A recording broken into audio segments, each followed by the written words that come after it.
pessoal, tudo bem? No vídeo de hoje iniciaremos mais um tópico do edital da Polícia Científica do Estado de Alagoas, o seu tópico de Medicina Legal. Você vai ver no tópico 2 os documentos médicos legais, a sua forma e a sua importância. Então, vamos lá. Na aula passada, no primeiro vídeo, no vídeo de Medicina Legal, parte 1, nós estudamos o conceito, né, de Medicina Legal e também as suas divisões, né? O conceito de Medicina Legal e as suas divisões. Agora vamos para o tópico 2, que vai tratar dos documentos médicos legais, né? A sua forma e a sua importância. Vem comigo!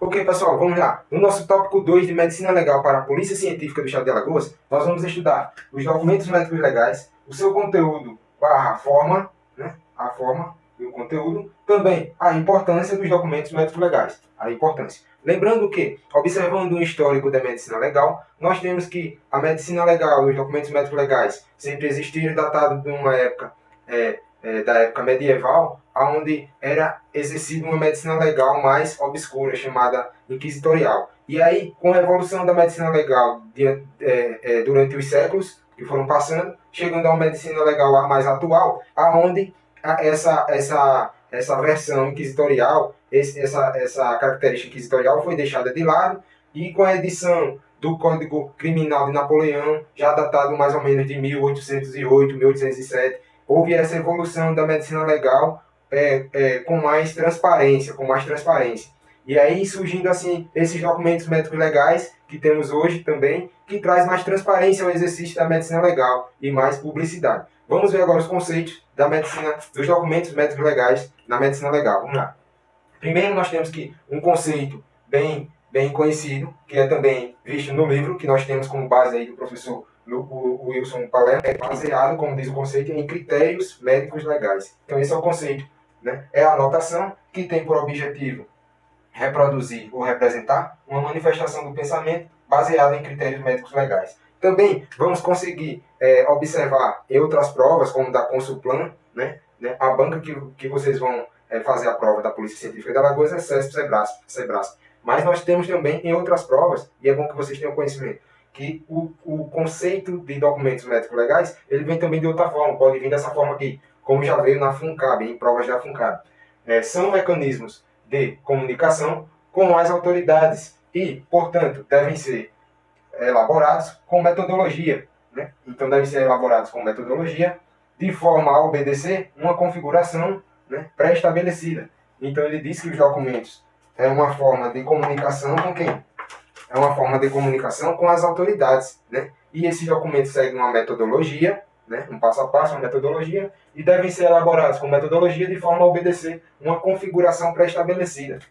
Então, são mecanismos de comunicação com quem? Com as autoridades. E, portanto, devem ser elaborados com metodologia de forma a obedecer uma configuração pré-estabelecida. Que configuração pré-estabelecida é essa que nós vamos ver? São o quê?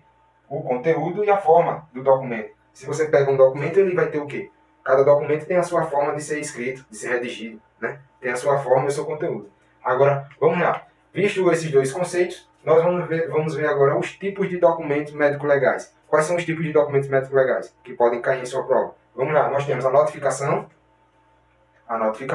que também é chamada de notificação compulsória, os atestados médicos, também os prontuários médicos, os relatórios, as consultas médico-legal, né? Os pareceres, os depoimentos orais, depoimento oral, que geralmente é dado em juízo, né? Depoimento oral do perito para elucidar dúvidas, né? Durante o processo. Nós vamos ver a característica do depoimento oral, né? Atestado ou declaração de óbito. E temos também o atestado ou a declaração de óbito. Então, vamos ver agora detalhado cada documento desse, em relação ao seu conteúdo, forma e a importância. Vamos ver o conteúdo, forma e importância da notificação, conteúdo, forma e importância do atestado, do prontuário, do relatório, da consulta médico-legal, dos pareceres, do depoimento oral, dos atestados ou declarações de óbito. Vamos lá. Ok, pessoal, nesse primeiro documento, nós temos a notificação.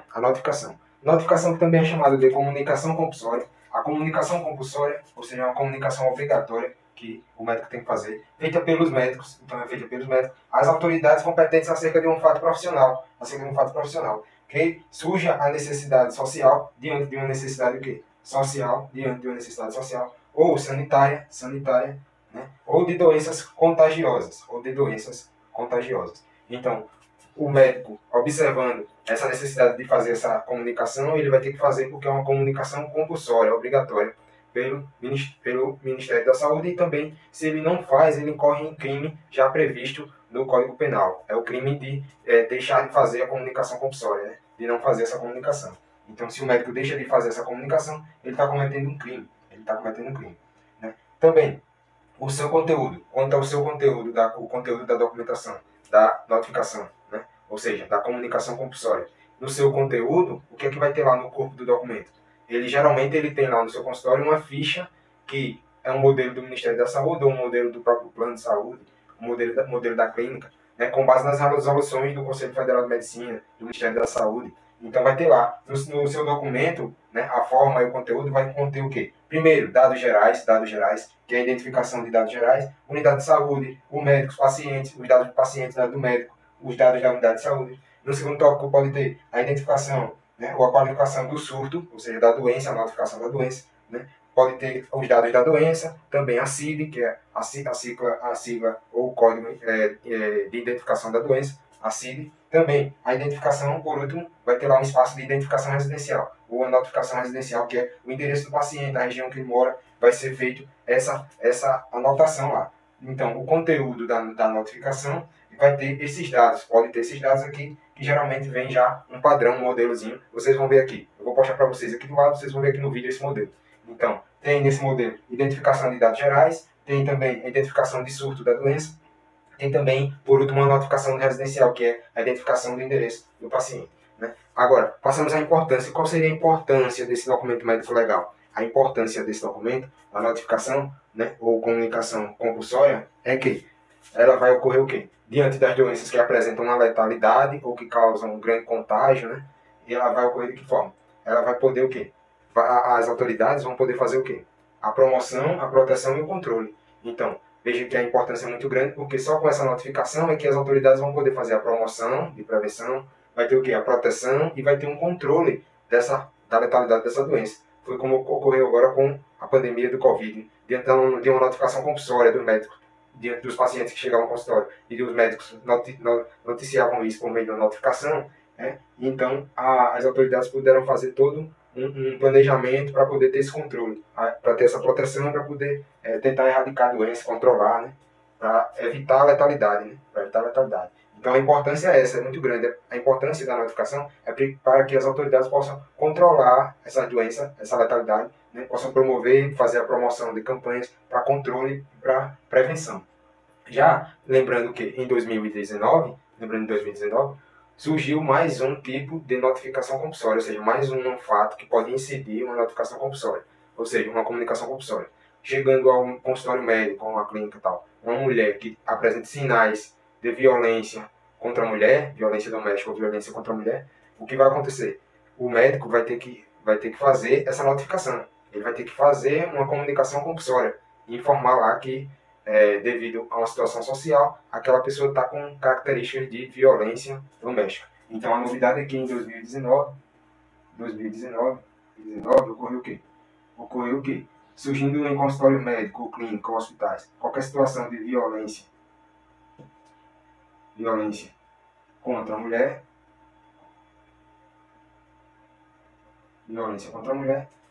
fica o médico obrigado a fazer essa notificação, que é a comunicação compulsória. Então, visto isso, vamos aos próximos tópicos do nosso conteúdo de documentos médicos legais. Vamos lá. Então, pessoal, diante do atestado, nosso próximo documento médico legal, o atestado, ele tem por objetivo firmar a veracidade de um fato, ou a existência do estado, ocorrência ou obrigação. Então, e também as suas consequências, né, desse fato, dessa doença, as suas consequências. Então, o conceito, né, de atestado é o quê? Que ele é um documento que tem por objetivo firmar a veracidade de um fato. Então, vai ser considerado verídico aquele fato, aquela doença, com o atestado médico, que também é um documento médico legal. Agora, quanto ao seu conteúdo, como deve ser redigido o atestado médico legal, como deve ter lá a sua forma, conteúdo, barra forma, conteúdo. Como deve ser.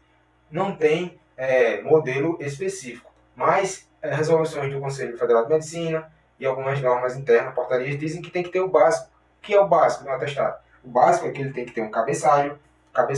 O cabeçalho vai dizer lá, doutor fulano de tal, clínica tal, tal, tal, endereço tal. Aí embaixo continua, atestado médico, aí finalidade. Aí atestar a doença, tal, tal, tal, tal, tal. E aí depois vem o fato médico, que o mesmo está com a doença da CID e tal. Aí diz o CID, o código da doença, ou por extensa doença. E aí vai. Também vai ter um tempo de repouso, ou vai ter tantos dias de licença. Vai ter o prazo lá. E por fim vai ter local, data e assinatura do médico com o CRM, que é o código do CRM, do Conselho Federal de Medicina, Conselho Regional de Medicina. Agora, o atestado médico ele tem também outras características ou divisões. Ele tem uma característica administrativa, pode ser judicial ou oficioso. O que seria um atestado médico administrativo? É aquele, por exemplo, que é fornecido a um candidato para ingresso em concurso, em cargo público, ou aquele do servidor público para informar a própria administração pública. Então, um atestado administrativo diz respeito ao servidor público. Ao servidor público ou ao serviço público, né? A administração pública. Então, dentro da administração, vai ser considerado um atestado médico, um atestado administrativo, com uma característica administrativa. E o judicial, um atestado judicial. Esse atestado, ele diz respeito à administração da justiça, ao andamento dos processos, né? Por exemplo, como temos aqui exemplo no livro, que quando um jurado precisa de um atestado para comprovar que compareceu ao júri ou para atestar que precisou faltar ao júri, então isso diz respeito à administração da justiça, andamento de processo. Então, um atestado judicial diz respeito à administração judicial ou da justiça, o andamento dos processos, né? E o atestado oficioso. O atestado oficioso é um atestado normal, só que dirigido a uma pessoa física ou uma pessoa jurídica, para atestar determinado fato ou ausência. Por exemplo, um aluno precisa faltar tantos dias às aulas da escola. Ele vai lá e pega um atestado médico e leva para aquela pessoa jurídica que é a escola, com o CNPJ tal. Então, aquela escola vai ter lá um atestado do aluno informando que ele vai precisar faltar às aulas. Então, é direcionado à pessoa física ou jurídica. Como exemplo, nós temos na falta de aulas, né, de comparecimento às aulas presenciais. Agora, quanto à importância, qual seria a importância de um atestado? A importância de um atestado médico, né? É muito importante porque ele vai atestar o quê? Um período de afastamento do paciente. Então, ele vai ter um período de afastamento dos seus trabalhos, das suas ocupações, né? Também vai ser essencial o quê? Para a qualidade de vida do aquele paciente, daquela pessoa que está com atestado, vai começar a se curar, né? A fazer o tratamento. Vai ser essencial para o quê? Restabelecimento da saúde também. Então, a importância é muito grande de um atestado, né? A importância é muito grande do atestado. Então, lembrando que também se o médico informa, né, faz um atestado falso, informa um fato que não existe, ele para entregar um atestado falso, ele está cometendo crimes já previstos no Código Penal, né? Os crimes de atestado falso, ele está cometendo, está fornecendo ali uma informação falsa, está passando uma informação falsa. Os crimes previstos no artigo 301 e 302 do Código Penal. Então, ele pode estar passando informações falsas, a informação falsa é um atestado falso e ele comete crime. Vai responder por esse crime aí cometido. Vamos lá, agora vamos ao prontuário médico. Prontuário médico, nosso próximo documento legal. Ok, pessoal, nosso próximo documento é o prontuário. O prontuário médico, ele é o registro da anamnese do paciente, ou seja, é o registro do histórico de atendimento de procedimentos que foram feitos no paciente. E vai constar lá, fica lá no atendimento. Ele é um acervo documental também. Todo documento médico que tem lá exame e tal, pode estar anexado também ao prontuário médico. Também tem o registro dos cuidados médicos já prestados. Então, se ele ficou internado tantos dias, se passou por UTI e tal, vai ter tudo lá o registro, né? Quanto ao conteúdo do prontuário, o prontuário pode ser físico, que era mais comum, e agora digital, né? O prontuário digital. Então, o paciente ele vai ter lá no prontuário a identificação, data, né? Hora, local, a data, a hora, o horário que ele entrou, que ele teve o atendimento, né? Vai ser tudo registrado. E todo o histórico de atendimento, os medicamentos que foram aplicados, todo o procedimento que foi feito, né? Se ele recebeu alta, o dia, a hora, todo o andamento, todo o histórico do atendimento, né? Já quanto à sua importância, a gente vê que o prontuário médico, ele serve tanto para resguardar quem? A equipe médica, né? Se ela fez o procedimento correto, vai estar lá tudo registrado. E também fornecer elementos para as duas partes, tanto para os médicos, tanto para o hospital, a clínica, o médico que atendeu, quanto também para o paciente, né? E também apontar a responsabilidade jurídico-penal. Em casos de erro médico, o paciente pode pegar o procedimento, a cópia do prontuário e levar a análise, né, a análise jurídica do especialista para ver a responsabilidade e analisar a responsabilidade do médico. Agora vamos ao nosso próximo documento médico legal, que é o relatório. Vamos lá, pessoal. Agora nós vamos com o relatório. O relatório, mais um documento médico legal, que tem sua grande importância, que vamos ver. O relatório, ele é o documento, né, mais minucioso, né, de uma perícia médica. Então, por ser mais minucioso, ele vem com o objetivo de quê? Responder às autoridades policial ou judiciária.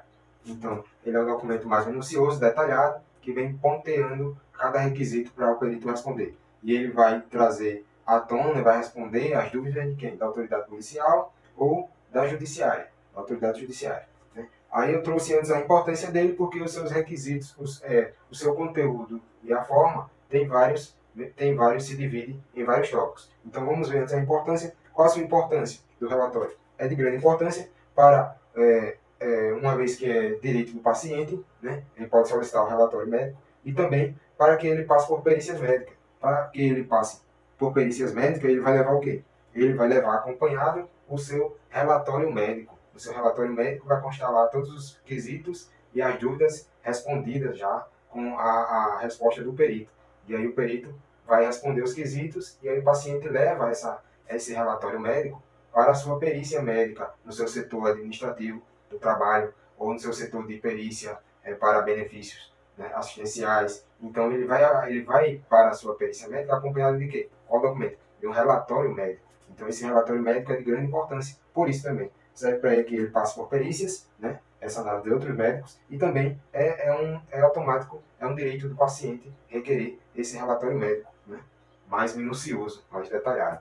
Então, o conteúdo. Quanto ao conteúdo ou forma do relatório médico legal, ele se divide. É dividido em partes. Inicialmente, o seu texto vem com um preâmbulo, né, aquele cabeçalho preâmbulo, e no preâmbulo ele vai constar lá data, hora, né, tem preâmbulo, data, hora. Em seguida, vem quesitos. Quais são os quesitos? São as perguntas feitas ao perito, para que o perito analise a situação e responda. Analise os ferimentos, analise todas as circunstâncias para responder os quesitos, né? Então, o histórico. Em seguida, depois do quesitos, vem o histórico. O histórico diz o quê? É o registro dos fatos mais importantes. Então, o histórico vai constar lá que no dia tal, a tal horas, né, o paciente sofreu um acidente, né, e veio a lesionar, né, tal parte do seu corpo. Então vai constar lá o registro dos fatos mais importantes. Esse é o histórico, né? A descrição, né, é mais importante, é a parte que consta mais importante do relatório, né? É a parte que consta mais importante do documento, que é o relatório médico legal, né? Chamado também de viso et repetum, ou ver e repetir. É onde o perito ou o pessoal que presenciou o fato ou que está vendo as lesões, que está verificando, analisando, ele vai fazer esse detalhe do visum et repetum. Visum et repetum é um termo em latim que quer dizer ver e repetir. Ele vai ver as feridas, os ferimentos, a lesão, e ele vai colocar no documento o que ele está vendo ali. A gravidade da lesão, o tamanho, o diâmetro, as medidas. Então ele vai ver, vai medir, vai verificar e vai repetir no documento aquele ferimento ali, as medidas. A descrição detalhada. Então a descrição, qual é a parte mais importante do relatório médico legal? A parte mais importante é a descrição. Né? É o mais importante do relatório médico legal. Por quê? Ele é o visum et repetum. É o visum et repetum, que é o ver e repetir, né? Agora, depois da descrição, nós temos a etapa da discussão. A discussão é onde normalmente serão discutidas todas as hipóteses elencadas, né? Todas as hipóteses elencadas. Então, os peritos vão discutir ali as hipóteses de como ocorreu o fato, de como ocorreu aquela situação, né? Depois da discussão, vem o quê? A conclusão. A conclusão é uma síntese do que aconteceu, a síntese do fato, né? Do que ocorreu. A síntese do que ocorreu na perícia e no relatório médico legal. As respostas aos quesitos. As respostas aos quesitos, ela é de forma objetiva e concisa. Ou seja, se o perito verificar que ele pode responder como positivo, que ocorreu aquela lesão, ele vai responder. Ou como negativo, dizer que não ocorreu. Se ele não conseguir entender a situação, ele pode colocar lá uma resposta como prejudicado, ou o quesito está prejudicado. Ele não tem resposta, ele não sabe dizer, ele não conseguiu chegar a uma conclusão. Ele não conseguiu chegar a uma conclusão de que se o fato é positivo ou negativo, se ocorreu ou não. Então aí ele pode, nesse momento, colocar lá que o quesito está prejudicado. Ele não tem como responder aquele quesito. Então pode ocorrer isso também. Depois da etapa de resposta aos quesitos, aí finaliza com o quê? A assinatura do perito. Então o perito que fez o relatório médico legal, ele vai assinar, né? Vai ter a assinatura do perito. Então veja, o relatório médico legal, ele tem o seu conteúdo dessa forma, dividido em partes. Né? É um documento só que é dividido. Ele tem preâmbulo, quesitos, histórico, descrição, que é a parte mais importante, a descrição, é o visum et repetum, e discussão, conclusão, resposta aos quesitos e assinatura. Existe um mnemônico que o pessoal utiliza para lembrar na prova, caso caia a questão sobre os requisitos ou o conteúdo do relatório médico legal. Para lembrar, você faz um mnemônico chamado, utilizando as iniciais de cada requisito de cada parte do relatório, você vai fazer um mnemônico chamado para quem veio, fez história, dedico resposta. Para quem veio, fez história, dedico resposta. PRE, QE, você usa as três primeiras letras de cada requisito, de cada parte do relatório, e você faz esse mnemônico para lembrar. Né? Faz esse mnemônico. Para quem veio, fez história, dedico resposta. Para quem veio, fez história, dedico resposta. Aí você consegue lembrar na prova. Você coloca lá e vai lembrando.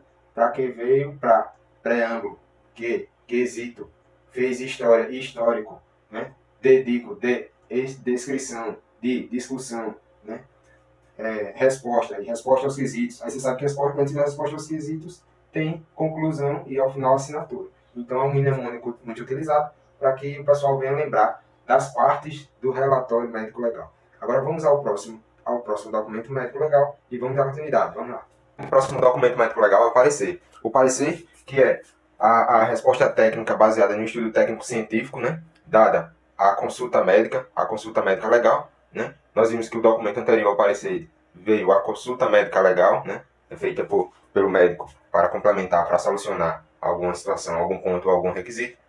E posteriormente você tem um parecer médico legal, que é um documento feito para dar resposta técnica também às consultas médico legal. E essas respostas técnico-científicas pode ser por meio de um médico legista, né, ou por estudiosos contratados pelas partes, né. Aí eles contratam os estudiosos e eles vão dar aquele parecer técnico, né, vai dar o parecer técnico-científico.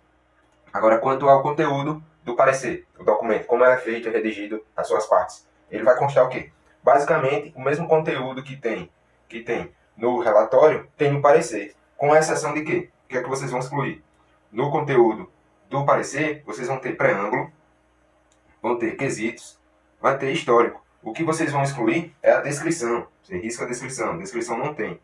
Vai ter a discussão, né, dos fatos, vai ter a conclusão, vai ter a resposta aos quesitos e também a assinatura ao final.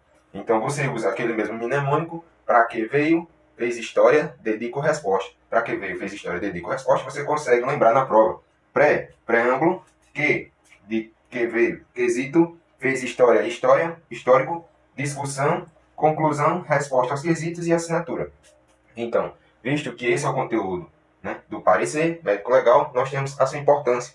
Qual a importância de um parecer médico legal? Ele serve muito para esclarecer os quesitos com base na doutrina, né, dos estudiosos.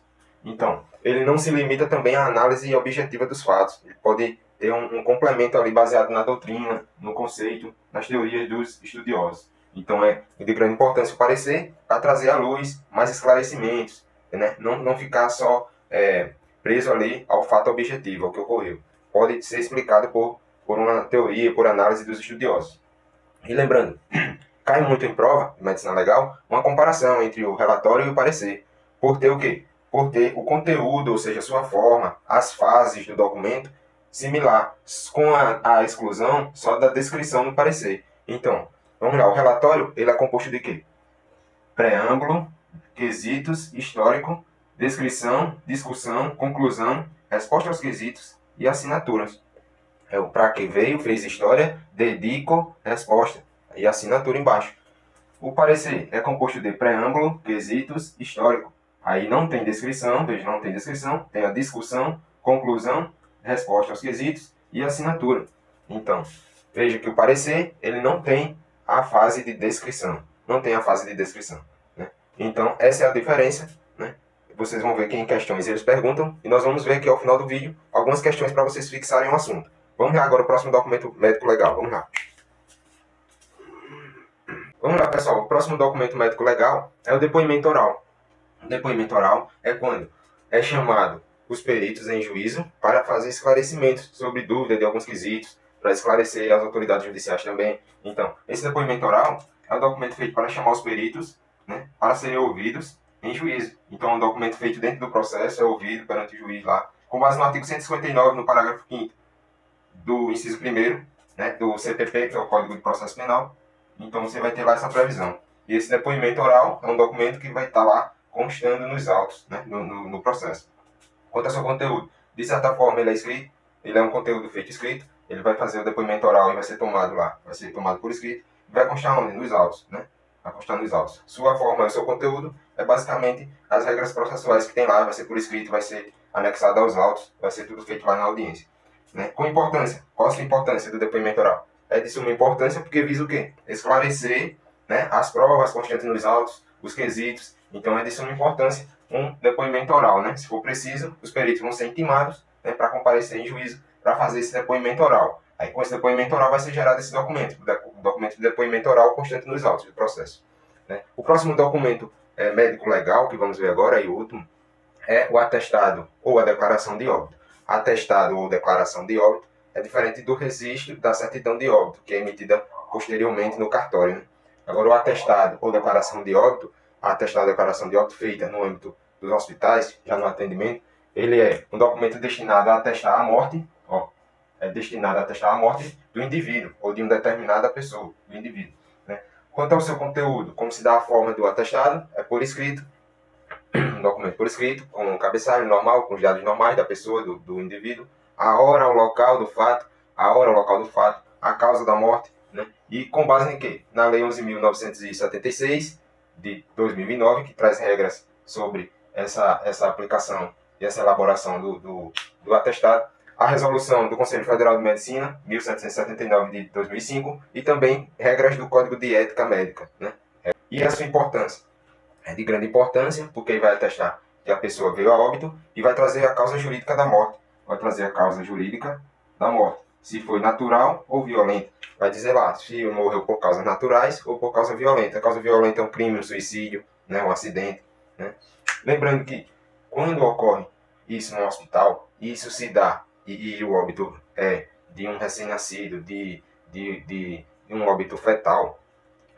Quando isso ocorre, quando o óbito fetal, ele ocorre em crianças, né, em um feto que ele veio a óbito após o nascimento, ele nasceu, respirou e depois veio a óbito no hospital, não conseguiu resistir, é feito 2 assentamentos. Né, pela lei de registro público, é obrigatório fazer 2 assentamentos, que é o de nascimento, porque se verificou nos exames médicos legais, no exame, que ele respirou, então se ele respirou, ele nasceu com vida, então é feito o registro de nascimento, e ele veio a óbito no mesmo hospital, naquele hospital. Então é feito também um registro de óbito, ou um atestado de óbito dele. É feita uma declaração de óbito também. Então é feito 2 assentamentos pela lei de registro público. Né? Isso previsto no artigo 53 da lei de registro público, vai dizer lá que deve ser feito 2 assentamentos. Agora, se ele já nasceu morto, é chamado natimorto. Se ele já nasceu morto e não veio nem a respirar, já nasceu morto o feto, ele só é feito qual? Só é feito um assentamento, que é o de atestado de óbito, com a declaração de óbito. Né? A Organização Mundial da Saúde diz que a perda fetal tem essas características aqui deve ser observado. Ela é precoce, intermediária ou tardia. Uma perda fetal precoce é considerada até 20 semanas de gestação, até 20 semanas, e que o feto tenha até 500 gramas do seu peso. Então, se é um feto que tem até 20 semanas e o seu peso é até 500 gramas, é uma perda fetal precoce. Já a intermediária é quando o feto tem de 20 semanas até 27. Então, de 20 semanas até 27. E o peso dele está entre 500 gramas e 1000 gramas. Entre 500 gramas e 1000 gramas, de 20 a 27 semanas, é intermediária, uma perda fetal intermediária. A tardia é acima de 27 semanas. Então, feto acima de 27 semanas, com o peso também acima de 1000 gramas. É a perda fetal tardia. Por que eu mostrei isso aqui? Porque essa informação da Organização Mundial da Saúde é analisada e tomada como base pelos estudiosos também, né? Tem doutrinadores de medicina legal estudiosos que dizem que a perda fetal só deve ser registrada a partir da perda fetal intermediária.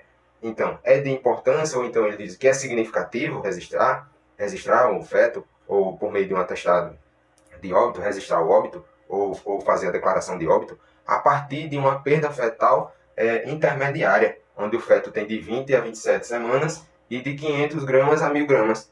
Então, os estudiosos dizem isso. Já a perda fetal precoce para eles, até 20 semanas e até 500 gramas, né, não seria interessante fazer esse atestado de óbito, esse registro, essa declaração de óbito.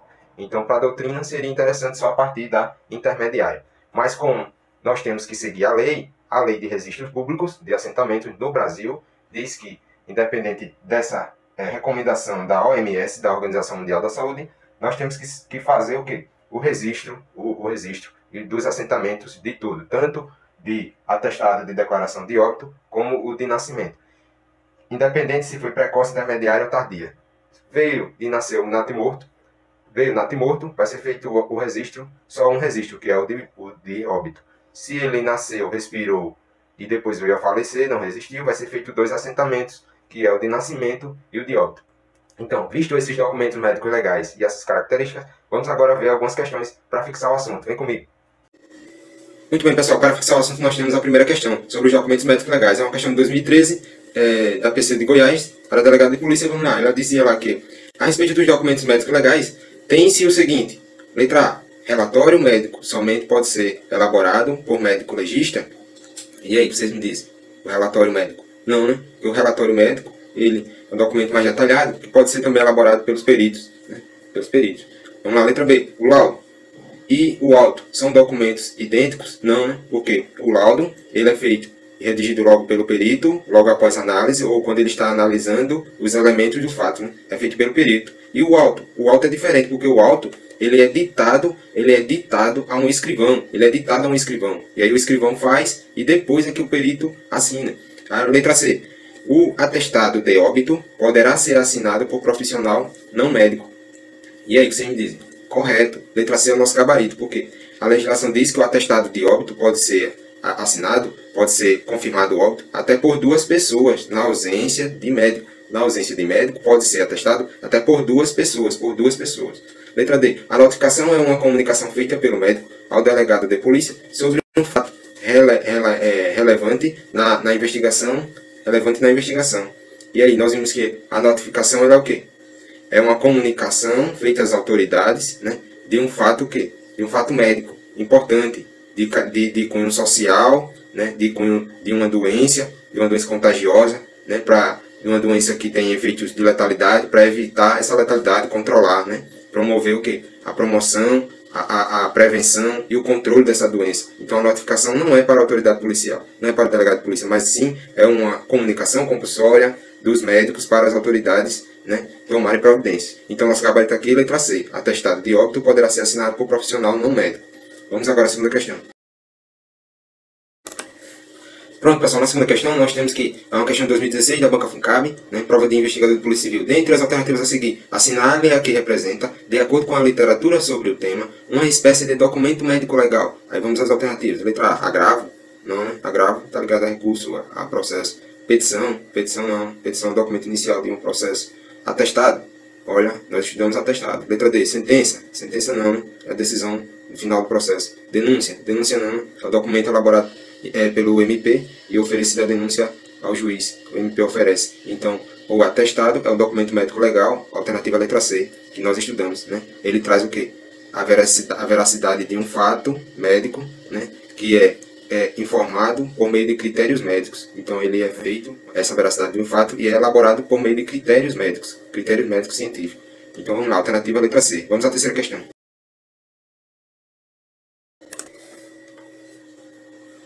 Vamos lá, terceira questão, 2018, uma questão de médico legista, no que confere, da Sebrasp, no que confere a obrigatoriedade do sigilo profissional e aos documentos médicos legais, é correto afirmar. Letra A, a declaração de óbito é padronizada de acordo com os parâmetros de cada estado da federação? Não, né? É um padrão nacional com base na lei de registro público. Letra B, o relatório médico ditado ao escrivão, logo após o exame, é denominado relatório médico legal. Não seria um auto, né? Um auto médico legal, um auto, né? Porque ele é ditado ao escrivão, que é ditado e outra pessoa escreve, é um auto. Né? Letra C. O perito médico legal tem o dever de manter a obrigatoriedade do sigilo profissional, mesmo se estiver a serviço da justiça. O perito médico legal tem o dever de manter a obrigatoriedade do sigilo profissional, mesmo se estiver a serviço da justiça. Não, porque a serviço da justiça ele vai ter que expor os fatos, né? Vai ter que ir lá expor os fatos, declarar, vai ter que explicar tudo detalhadinho. Então, letra D. O médico que emitir atestado, nos casos de doença de notificação compulsória, né, está liberado do sigilo profissional. E aí, o que vocês me dizem? Sim, né? Porque ele tem que declarar, ele tem que informar as autoridades. Então, nosso gabarito, letra D. Né? Se ele informa que uma mulher está sofrendo violência é um crime ligado à violência contra a mulher ou violência doméstica, ele tem que informar a todos, tem que dar publicidade. Então, letra D está correto o nosso gabarito. Vamos à quarta questão.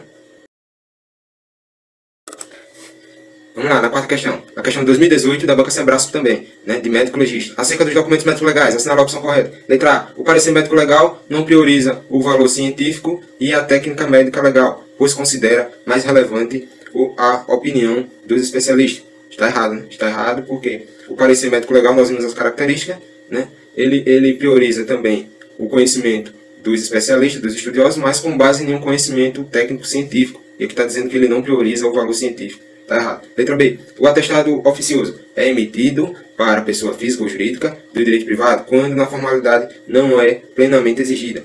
Quando a formalidade não é plenamente exigida. E a letra B está o quê? Letra B está correta, né? No nosso gabarito nós vimos que o atestado médico pode ser administrativo, pode ser o quê? Judicial e oficioso. Administrativo, judicial e oficioso. Então, o gabarito, letra B.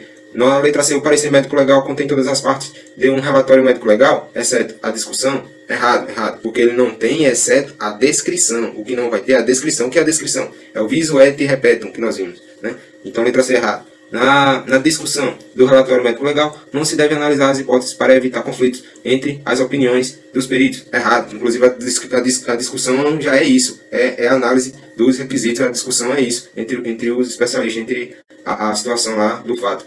Letra E. O relatório médico legal é o resumo de uma pesquisa médica solicitado por um juiz a fim de esclarecer fatos de interesse da justiça. Então, o relatório médico legal é um resumo de uma consulta médica legal. A gente vimos que é uma consulta médica legal, depois vem um relatório, né? Vem um relatório. Então, vamos lá, vamos dar continuidade.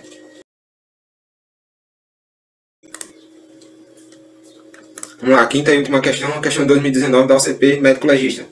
Ela vai dizer lá que o relatório médico, de acordo com Espíndola, o laudo médico, o laudo pericial, é uma peça técnica formal por meio da qual apresenta o resultado de uma perícia, feito por peritos. Referente às partes desse documento, considera-se um relatório médico legal. Assinale a alternativa correta. Letra A. Preâmbulo. O preâmbulo é registro dos fatos mais significativos que motivam o período da perícia. Não é errado, né? Não é o registro dos fatos, mas sim o preâmbulo é a parte inicial, tem data, hora, local, aquela parte introdutória. A discussão. Compreende-se nessa parte a síntese de diagnóstico redigida com clareza? Não, isso aí diz respeito à conclusão. A síntese dos fatos diz respeito à conclusão. Letra C. Descrição. Descrição é a parte essencial e mais importante do relatório, do qual se deve incluir todos os detalhes, achados objetivos e subjetivos dos exames realizados. Né? Ok, descrição é a parte mais importante, como nós vimos. A descrição é o que do relatório? É o visum et repetum. Visum et repetum é a descrição, parte mais importante do relatório. Então, nosso gabarito, letra C. Muito obrigado. Se gostou do vídeo, curta, compartilha, deixa aquele like. Até a próxima. Valeu!